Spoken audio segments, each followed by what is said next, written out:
Welcome to the Fitness Business Podcast, brought to you by Active Management, the world's leading fitness business coaches who in 2015 will help you #grow your business. This is the world's #1 podcast for fitness business owners and managers. We interview real owners and learn what has been working for them to make them so successful. Here's the host of the Fitness Business Podcast, Chantal. Thanks, Harper. Hey, crew. Happy week 2 of January. I hope the Christmas New Year break gave you a chance to have some rest and some relaxation and that you are all ready for the new year. Now, did you catch our first show for 2016? With our guest, Michelle Seeger? If you missed the show, make sure you go back and check it out. It is show 33, and it is a fantastic one for every single person in the fitness industry. So let me tell you about today's guest. Jim Worthington is the president and owner of Newtown Athletic Club and Horsham Athletic Club. He's been in the fitness industry since 1978, and he's worked in all aspects of club management, including sales, marketing, operations, programming, and general management. He's seen the growth and development of Newtown Athletic Club from a 15,000 square foot racquet club on 3 acres to a 250,000 square foot health, wellness and recreation complex. Most recently, in 2015, Jim was inducted into the IHRSA Board of Directors. Now, during today's interview, we discussed the wellness business model. We also talked about keys to having a great team. We discussed how Newtown Athletic Club is contributing to the community, and Jim shares some amazing stories with us. And he also shares his top 3 tips for being successful in your career. So listen out for those ones towards the end. Now, before we get into this week's show, don't forget about our December-January prize. To win, all you need to do is either subscribe to the show notes on fitnessbusinesspodcast.com or tell us your #1 insight from listening to one of the shows during December or January. The winners for that will be announced in show 37. Now, it's time for my interview with Jim Worthington. Jim, first of all, welcome to the show. Now, in the introduction, I described Newtown Athletic Club as a 250,000 square foot health, wellness and recreation complex. Do you want to start by telling us what was it that took you down the wellness path? Well, in the U.S., the penetration rates on people that participate in health clubs has hovered around 18% of those adults that are eligible to or able to work out. And it's been there forever. And so one is we haven't been able to grow as an industry the pie at all. And the NAC has never had that problem. In fact, we've had waiting lists off and on here for the last 4 or 5 years. But it's always nice to have a new influx of potential members and the ability to help people that have more of a physical need, because I think those folks stay members longer because it's something they have to continue on with. The other thing is, I always felt like as an industry and the NAC as well, is that we've brought people into our facilities with the idea that we're going to change their lives. And we give them the physical side of it, but we don't give them the tools on the wellness side to do all the things they need to do when they leave these facilities. So I felt like we were just delivering half the promise. And for years, I was frustrated by the fact that I just felt like we were failing our customers. So we finally made a leap into 2 things. One was medical wellness, and another thing that I call member experience, which was really doing a more extensive job in integrating new members. So the combination of those 2 things are really a thrust for us. I think it puts us in position to capitalize on any changes with medical reimbursement, any laws, anything where tax laws down the road may be changed, where they might give tax credits. The bottom line is it makes us really deliver what we've said we are doing when we sign people up, which is the whole continuum of, health, wellness, mind, body, the whole 9 yards. And I just feel like as an industry, as well as our club, that we just haven't really delivered on people coming in, reaching out to us, and us getting them results, getting them what they come to us as experts for. I'd imagine that you'd probably have some amazing member stories off the back of implementing those wellness programs. Is there any that you might be able to share with us that might inspire some of our listeners? There's tons of them. I mean, we've got a guy that's more recently, it was kind of odd. He was a guy that I saw working out in the fitness center, big man. He was probably 6'4", 300-pound gentleman, and was working out with a trainer 3 days a week religiously, kind of quiet, kept to himself, and never really got to know him very well. And he had been here, I'd seen off and on for about a year. And I went to a professional basketball game in Philadelphia, the Philadelphia 76ers, who are absolutely horrible. But anyway, I went and watched the game, and while I was watching the game, I looked to the side of the court, and underneath the basket was this gentleman I was referring to, and he was sitting on the floor. He was legs crossed. He was photographing the game. And later the next day, I came to the club, and I saw him, and I mentioned seeing him at the game, and he actually said to me, he said, we more or less saved his career, because prior to that, he had weighed about a year before over 400 pounds and couldn't even get in position to take the photographs. Wow. To do the games. And now here he was, able to get down, we take for granted, just getting down on the ground. That's no big deal for you, me, or most people. But for him, that was the difference between him being employed and unemployed. The fact that he couldn't get around the court, couldn't get in a position to take a good picture. And he was just, thankful and appreciative of what one of our trainers did for him and the success he had. I think he's down over 150 pounds now in a little over a year. So, I mean, that's just one example. But, we have 12,000 members here, and over the years I've had, tens of thousands of members. So there's story after story of people. We had a guy, Jim Wilson, a year and a half ago, needed to lose about almost 100 pounds to get a kidney transplant, or they were going to take him off the list. We did two things for him. One was he needed to raise $60,000 in funds. He wanted to put a sign up in the club to help him, raise money for this. And we said, look, we'll do the fundraising for you. Go into your job, give him 2 weeks notice. We'll front you the money.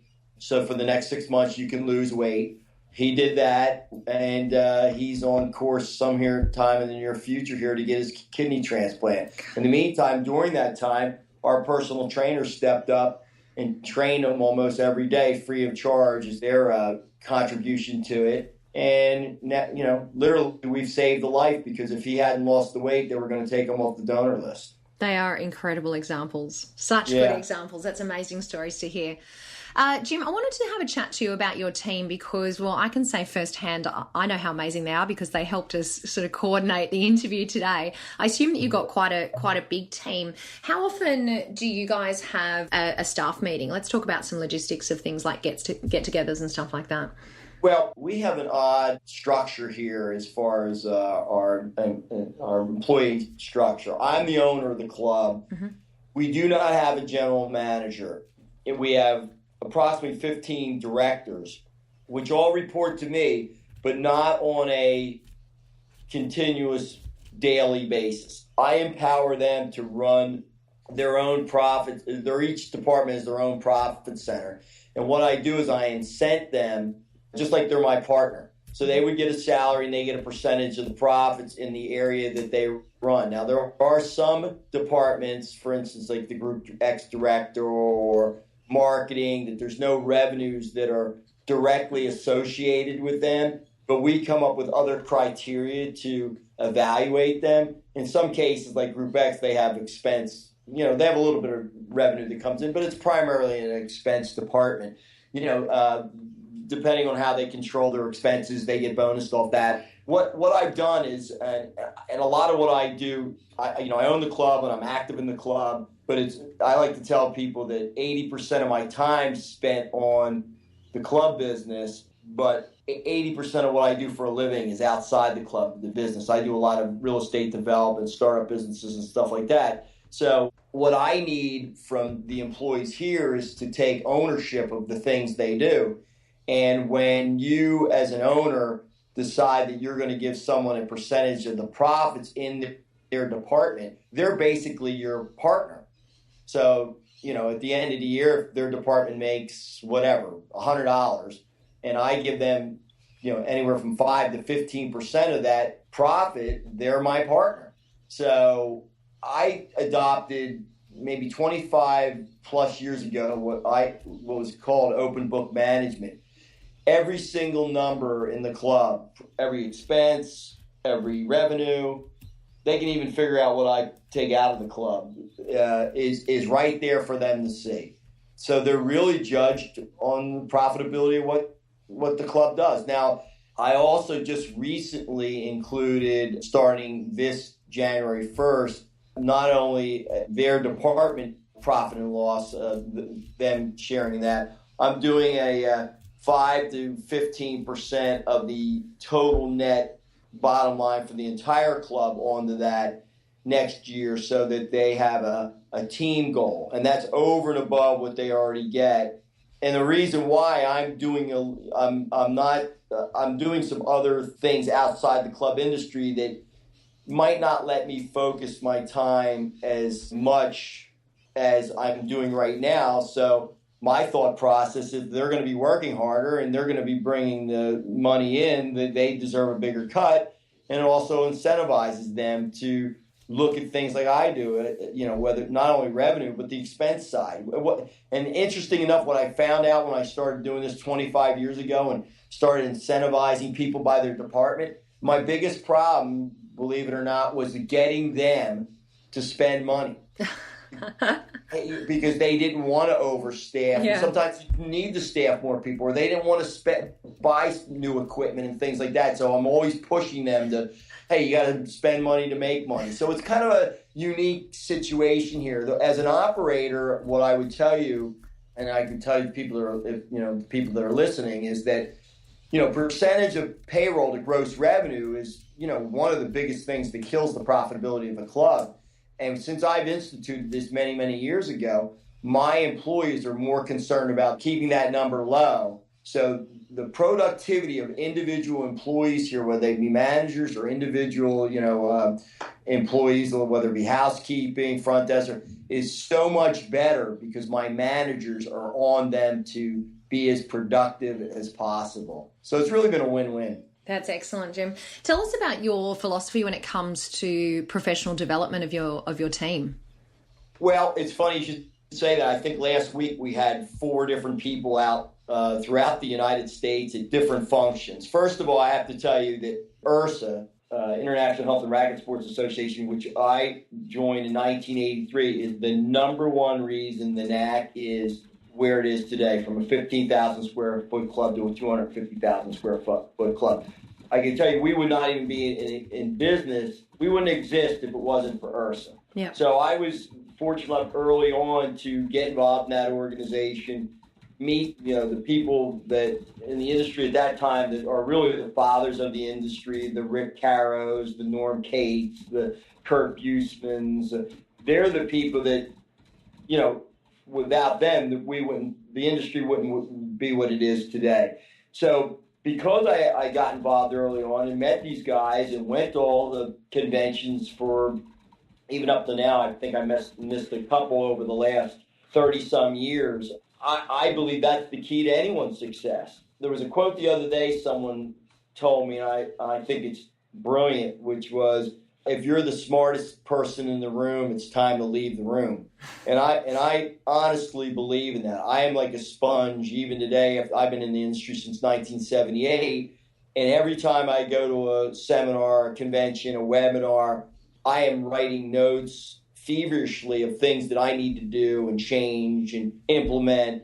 Some of them I learned from people that have been in the industry 2 years, and some of them are from people I've learned in the industry from 40 years. But if you open your mind and you open your ears and eyes to what's going on around you, education is the key, not for just an individual business, for our entire industry to grow.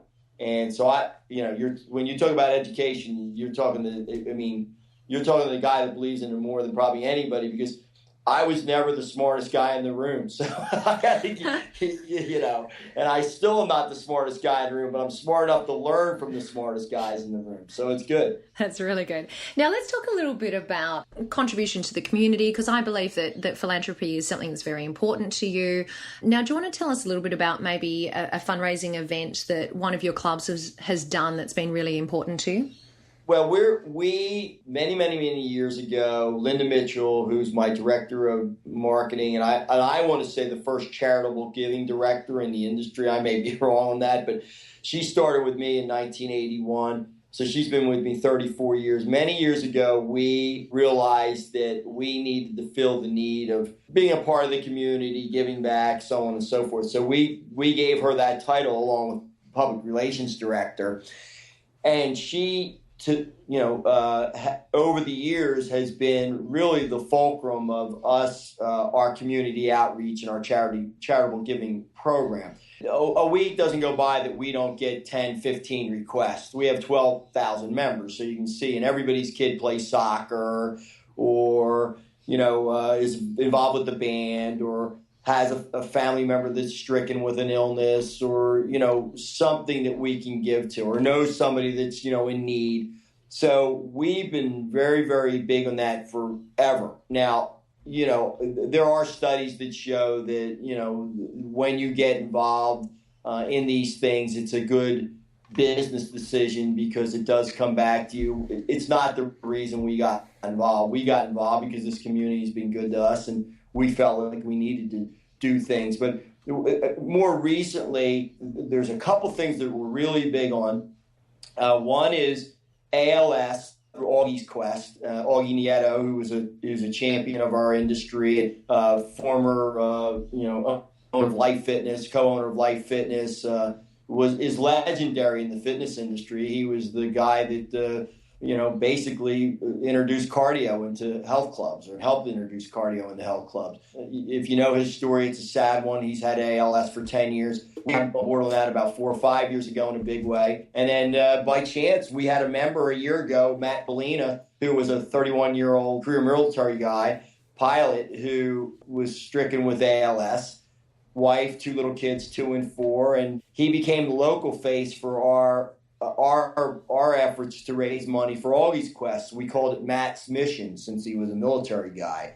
And last year in March for Augie's Quest, which is at the IHRSA convention every year, they always have what's called the Augie's Quest, the bash, the big party. The NAC raised $180,000 of $1.8 million that was raised for that event. That is phenomenal. Yeah. So we raised 10% of the entire amount raised through the club industry participants that went to that event. There was 2,000, I think there was 2,000 people at that event. And by the way, this is the money raised was a lead up to the night of that event. So it wasn't that night. It was leading all the way up for that year up to that event. So between Linda Mitchell and our efforts and our staff's efforts, I couldn't be much prouder of us being able to raise 10% of the entire take of that. And the good news is the money goes, what makes Augie's Quest a tremendous charity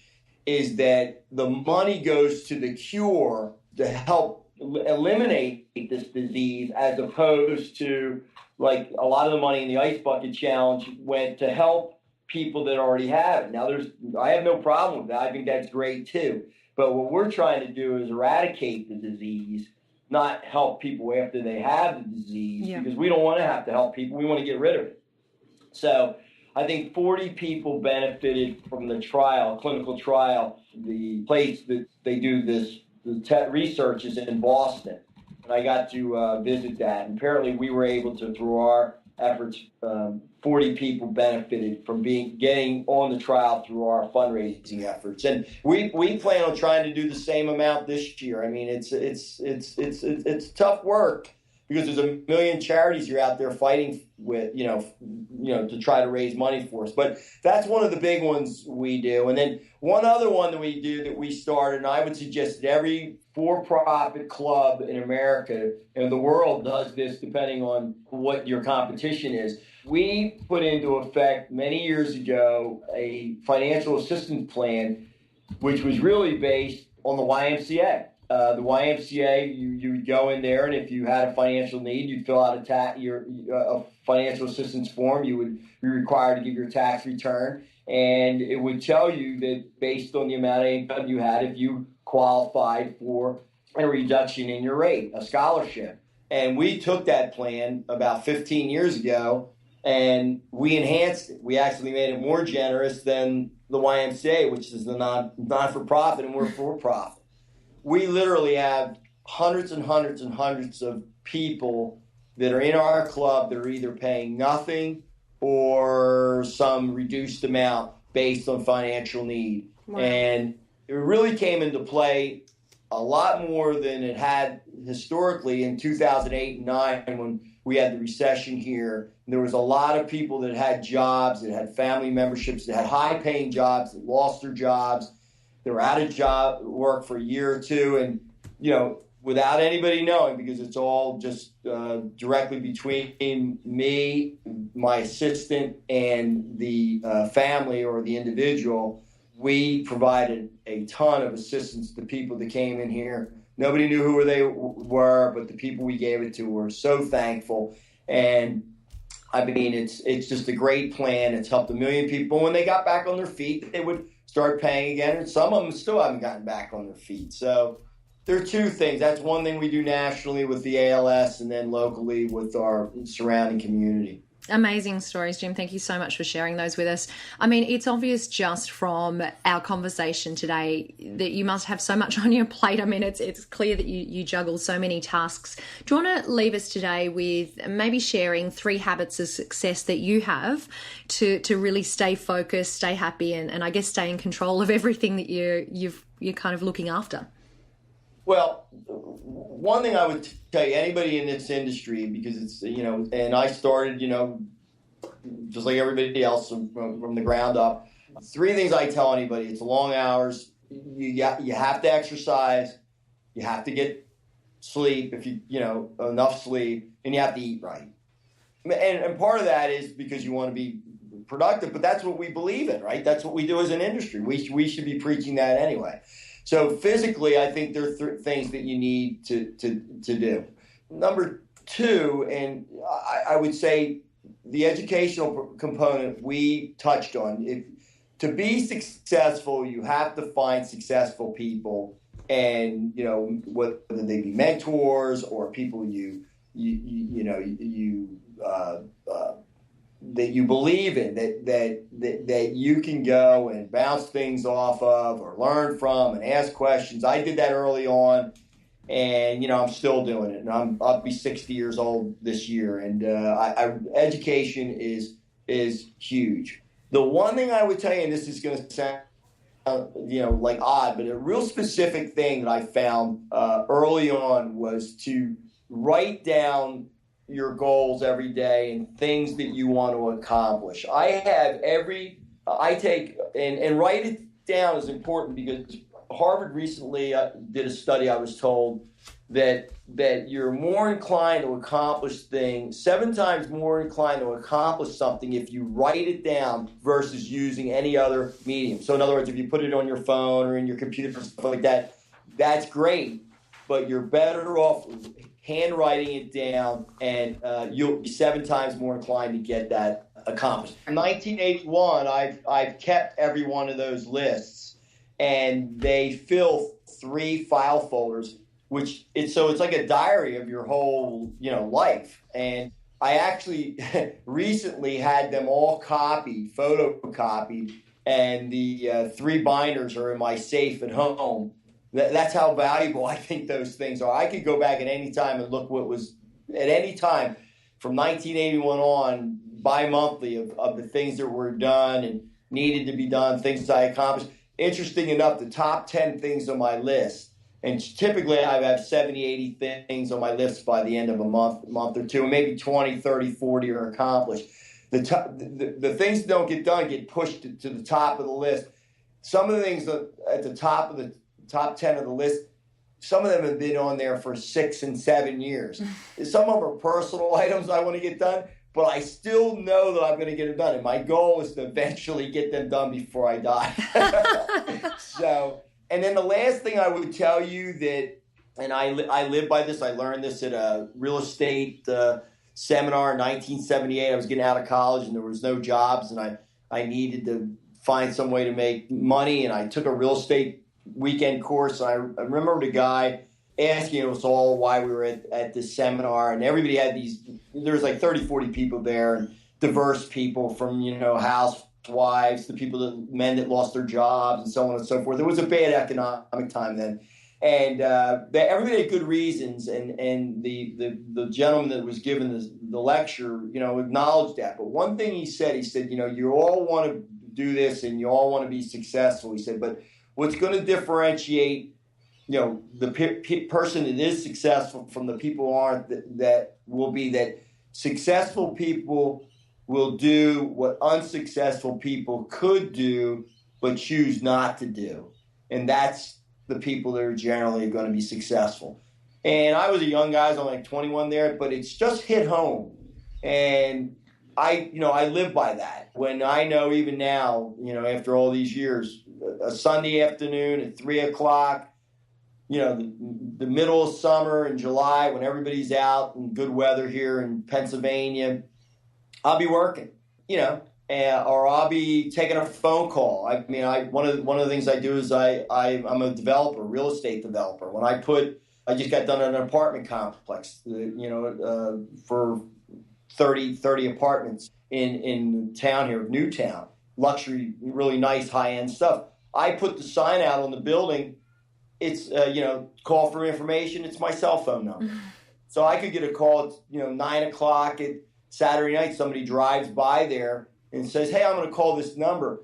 And, it's funny when they call and someone answers it on a Saturday night, they think they're going to leave a message. Yeah. They're shocked. And then when they find out that I'm the owner of the building, they're even doubly shocked. And when that happens, it's pretty sure that you're probably going to get, if they're serious, you're probably going to get them as a tenant because they're talking to the guy that owns it, which is unusual. But again, that's what I find, a successful person will do that. And, somebody that's not necessarily unsuccessful, but somebody else might say, well, I don't want to be bothered on a Saturday night. Mm-hmm. Well, that's the business we're in. So, that's kind of a motto I live by, which is, so far has been okay by me. Jim, thank you so much for those great tips. I especially loved the examples of how Newtown Athletic Club has made a difference through your contribution to some very, very important causes. Thank you so much for your time today, Jim. No problem. My pleasure. And I hope that somebody got a little nugget of something out of it. Just like I did over the years, I'm glad if I can help. That'd be wonderful. The Fitness Business Podcast is very appreciative of our podcast partners. Here's a quick word from one of our partners. Rex Roundtables is a powerful forum in Europe, the US, and Australia for club owners and personal training business owners. In Australia, Justin Tamsett from Active Management runs the Rex Roundtables under the brand Industry Leaders Roundtable. In the show notes for today's episode, you'll find a YouTube link for you to watch and hear more about the roundtables. This 90-second video is a great explanation, so don't forget to check it out in today's show notes. It's time for the Fitness Business Podcast wrap. Okay, guys, so here are just a few of my favorite highlights from today's chat with Jim Worthington.